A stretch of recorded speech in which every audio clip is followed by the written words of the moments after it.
cutting across the boundaries of time and space? Well, I thought I don't have time because he always takes my time. Well, just kidding, but I really like enjoying being involved in the projects that he has been conducting so far. Anyway, well, what I'm expected to say is just a short talk about technology. Actually, I'm not also IT. I don't have any IT background. I'm also a humanity education background person. But perhaps if I was a IT background person, I would just develop an online editorial system by myself. But this was not entirely possible for me because I'm just a humanity person and language expert. So what I did was just to collect different sorts of programs to put them together to collaborate to achieve a goal.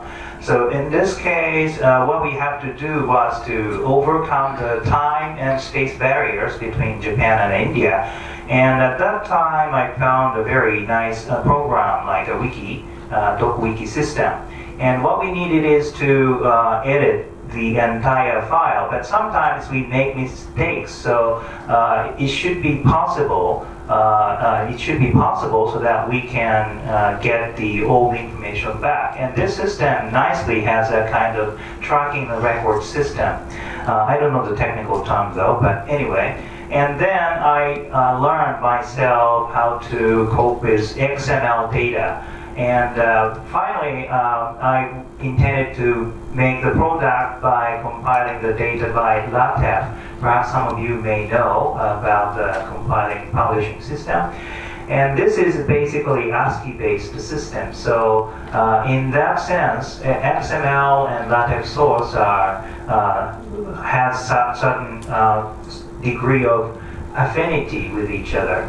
And first we edited everything in Roman scripts, but in the revised edition, actually just typing Marathi in Roman scripts is a very time-consuming and quite brain-tweezing task. So I just suggested them to type everything in Devanagari. But LaTeX, of course, there is a version that can handle UTF, Unicode system, but the version I use is not. So I have to convert the UTF into a Roman script.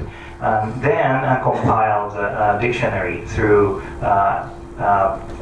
called a program called Perl.